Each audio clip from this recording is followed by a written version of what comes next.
Hello guys, नमस्कार। आपका स्वागत है आपके अपने चैनल एस्पिरेंट चॉइस पे। सो मैं बताना चाहूँगा रोज़ की तरह मैं आज लाया हूँ आपके लिए 75 डेज चैलेंज में प्रिक्लूड। हमारा आज का पहला वर्ड है प्रिक्लूड। इसका मतलब होता है रोकना या अवरोध करना। ठीक है। जैसे आपने देखा होगा कई जगह जगह जगह बैरियर होते हैं कि पुलिस कमांड देती है कि प्रिक्लूड कर दो। ठीक है, यानी मतलब जगह जगह अवरोध लगा दो कि कोई बंदा, कोई जो भी शख्स है वहाँ से निकल ना सके, तो उसके लिए प्रिक्लूड यूज़ किया जाएगा। इसका जो एंटोनिम है वो है इंक्लूड या इनकॉर्पोरेट। ठीक है।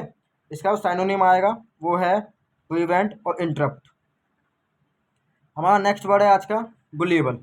इसका मतलब होता है भोला भाला। आपने देखा होगा कई एक गुलिएबल पर्सन होता है जिस पे हम आंख बंद करके भरोसा कर सकते हैं कि ये बंदा, ये शख्स जो है ऐसा काम कर ही नहीं सकता। ये हमारे बहुत ज़्यादा मतलब भरोसे वाला है, भोला वाला है, सीधा साधा, उसके लिए हम गुलिएबल यूज़ करेंगे। इसका साइनोनिम बनेगा ट्रस्टफुल, ईजी, ईजीली परसुएड, मतलब जल्दी से भरोसा करने वाला, जल्दी से बात मानने वाला। इसका जो एंटोनिम है वो है बाइस और इंटेलिजेंट। ठीक है। हमारा नेक्स्ट वर्ड आता है इरेजियस। इसका मतलब होता है अत्यंत कुख्यात या भद्दा।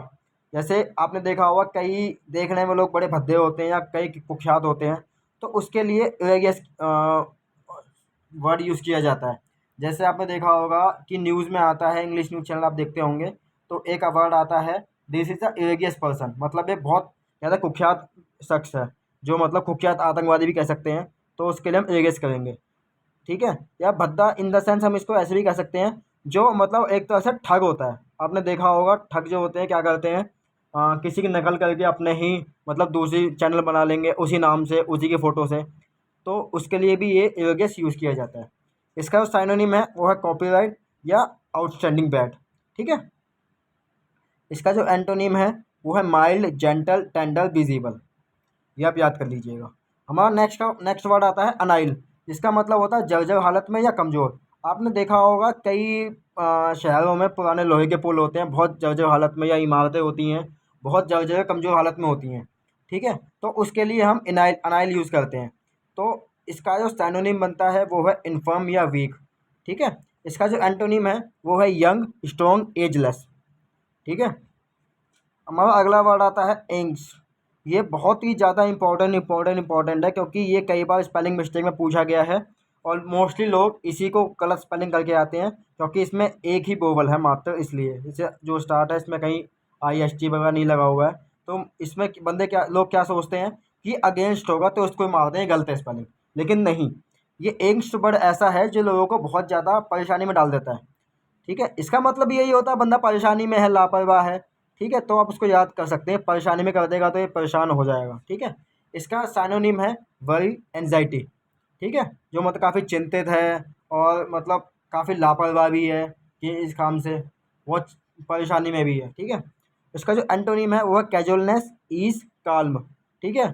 अब देखिए मैंने एक सेंटेंस बनाया है इसके लिए। ये बहुत ही इंपॉर्टेंट है, क्योंकि इससे आपको सही से याद हो जाएगा। हर एंग्स्ट डिस्टर्ब एवरीबॉडी, यानी कि इसकी चिंता ने हर किसी को किसमें, उलझन में डाल दिया।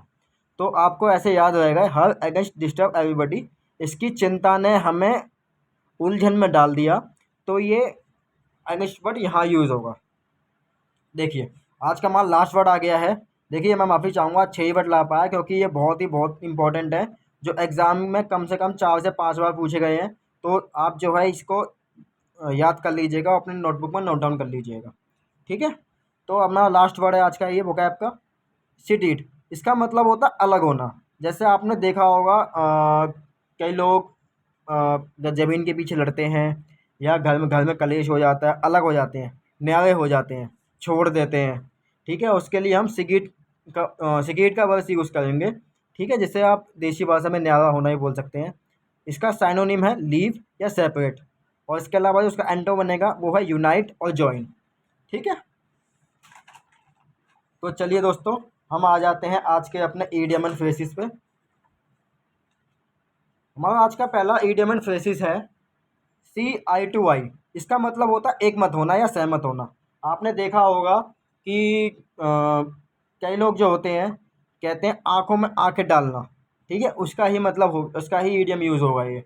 जैसे एक एग्जांपल देता हूँ मैं कि मैं तुम्हारे इस काम से सहमत नहीं हूँ। ठीक है, तो उसके लिए भी मतलब इस काम के लिए सहमत नहीं हूँ। I don't see eye to eye with your this matter. ठीक है। इसका जो अगला आता है वो है कीप योर विग ऑन, यानी शांत रहना।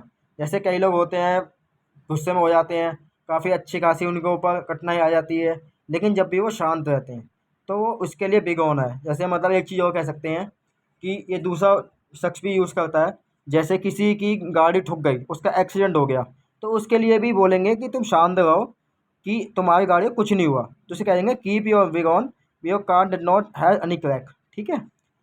अगला वर्ड आता है वो है कैटनैप, यानी झपकी लेना। जैसे कई लोग होते हैं कहते हैं भाई खाना खा लिया है दोपहर का, लंच कर लिया है, शाम की चाय पी ली है, 10-15 मिनट में झपकी ले लेता हूँ, उसके बाद मैं काम करूँगा। तो उसके लिए हम कैप नैप यूज़ करेंगे। ठीक है।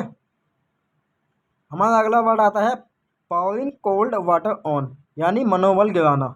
जैसे कहते हैं ना, आप जैसे मैं एग्जांपल आपका ले लूँ, आप गवर्नमेंट जॉब की तैयारी कर रहे हो, कई लोग आपको मिलते होंगे, कहते होंगे भाई मत कर, क्योंकि इसमें कुछ नहीं होगा, आपकी टाइम वेस्ट होगा, देख लो, आप मतलब इतने में इतना ही कर लो, कुछ और कर लो। ये मनोबल गिराने वाली बात है, और आपकी इच्छा है तो आप कुछ भी पा सकते हो। ठीक है। तो ये मनोबल गिराने वाली बात होती है। तो उसके लिए ये ईडियम यूज़ किया जाएगा, पावरिंग कोल्ड वाटर ऑन। ठीक है, यानी मनोबल गिराना। ये बहुत बहुत इंपॉर्टेंट है। इसका मोस्टली बंदे इसमें एक कंफ्यूजिंग एंटोनिम दिया था पिछली बार, जो लास्ट क्वेश्चन मैंने देखा इसका। ये सारे पीवीएस से आपको बता रहा हूँ मैं, आप नोट डाउन जरूर कीजिएगा। बहुत बहुत बहुत इंपॉर्टेंट सारे नोट है, सारे पीवीएस के ईयर के आए हुए हैं। तो आप जो है मतलब इसमें लास्ट ईयर जब पूछा गया था, उसमें ये गया था कि ठंडा पानी फेंक देना, या फिर मतलब इसमें कई बार पोरिंग या थ्रोइंग भी आ जाता है। टी मैं आपको लिख देता हूँ, थ्रोइंग। ठीक है। Throwing cold water on.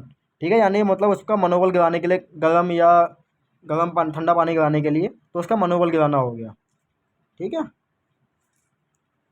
Where the green willow, यानी खोए प्रेमी के लिए रोना। जो मतलब ये वेयर द ग्रीन विल्लो है, किसी का ब्रेकअप हो गया, वो काफ़ी परेशान है, उसके लिए भी ये यूज़ किया जाएगा। या आपने देखा होगा कई बूढ़े जोड़े होते हैं, उनमें कोई एक एक्सपायर हो जाए, तो वो बड़ा परेशान हो जाता है, जो दूसरा उसका पार्टनर हो या मेल हो फीमेल हो। तो उसके लिए भी जो क्या बोलते हैं उसे, विलाप करते हैं, तो उसका जो ईडियम यूज़ होगा वो होगा वेयर द ग्रीन बिलो। ठीक है। हमारा अगला ईडियम आता है अप अगेंस्ट अ वॉल, यानी कठिन स्थिति में। ठीक है। जैसे आपने देखा होगा कई लोग जो है दीवार, कहते हैं ना, मतलब मैं दीवार के उस पार खड़ा हूँ, कठिन स्थिति में हूँ, तो उसके लिए ईडियम यूज़ किया जाएगा अगेंस्ट द वॉल। हमारा अगला ईडियम आता है गिव वन सेल्फ एयर्स, यानी अच्छा बनने का अभिनय करना। जैसे आपने देखा होगा कई लोग होते हैं गलत करने के बाद ही कहते हैं नहीं मैं सही हूँ, मतलब मीठी मीठी बातें बोलते हैं, बहुत अच्छे दिखावा करते हैं खाली वो। तो उसके लिए हम ईडियम यूज़ करते हैं गिव वन सेल्फ एयर्स। हमारा नेक्स्ट वर्ड आता है वो है ब्रिंग होम द बेकन, यानी आर्थिक या भौतिक सहायता देना। ठीक है। जैसे आपने देखा होगा पति पत्नी होते हैं, पत्नी बोलती है अपने पति को कि आप जो है मेरे बच्चे को 10 मिनट पकड़ लो, मैं खाना बना लेती हूँ। तो वो एक भौतिक सहायता हो गई, या किसी गरीब का मदद कर दी तो ये आर्थिक सहायता हो गई। तो उसके लिए जो ईडियम यूज़ किया जाता है वो है ब्रिंग होम द बेकन। ठीक है। हमारा जो अगला वर्ड ईडियम है वो है गिव इट अ व्हर्ल, यानी जांच पड़ताल करना। जैसे घर में किसी बच्चे ने जो है पानी निकाल के पी के रख दिया वापस फ्रिज में, ठीक है, तो घर वाले जांच पड़ताल करेंगे, कहेंगे भाई किसने किया होगा। बाद में मतलब सबके आधार पे कह देते हैं कि मतलब बच्चे ने किया होगा, ऐसे छोटे वाले काम है, कोई करता ही नहीं है, किसने देख लिया फिर कंफर्म कर दिया। तो उसके लिए ईडियम यूज़ किया जाता है गिव इट अ व्हर्ल। ठीक है। देखिए हमारा लास्ट ईडियम आता है द, यानी नकारात्मक परिणाम भुगतना। आपने कहीं होंगे कि कोई गलत काम कर रहा है या कर रहा है, ठीक है, जो है उसके पेट में इन्फेक्शन हो गई, और बीमार हो गया, नकारात्मक परिणाम, तो उसके लिए जो ईडी वो होगा reap the world world wide. So दोस्तों, आज के लिए इतना ही। धन्यवाद। मुझे आप आशा करता हूँ आपको मेरी वीडियो और कंटेंट काफ़ी पसंद आया होगा। सो ये हमारा डे 5 था आज का। मैं लास्ट वीडियो में माफ़ी चाहूँगा, मैंने तीसरे के चौथा दिन बोल दिया था, तो सॉरी चौथे की जगह तीसरा दिन बोल दिया था। सो आप मेरे चैनल को सपोर्ट, लाइक, सब्सक्राइब कीजिए। अगर मेरा कंटेंट पसंद आता है तो मैं आपको जल्द से जल्द मैं कोशिश करूँगा नए से नए टॉपिक की वीडियो लाने की। ये फ़िलहाल तो मैं वोकैब इसलिए कर रहा हूँ क्योंकि मेरे पास टाइम की बहुत कमी है, क्योंकि मैं भी आपकी तरह एक एस्पिरेंट हूँ।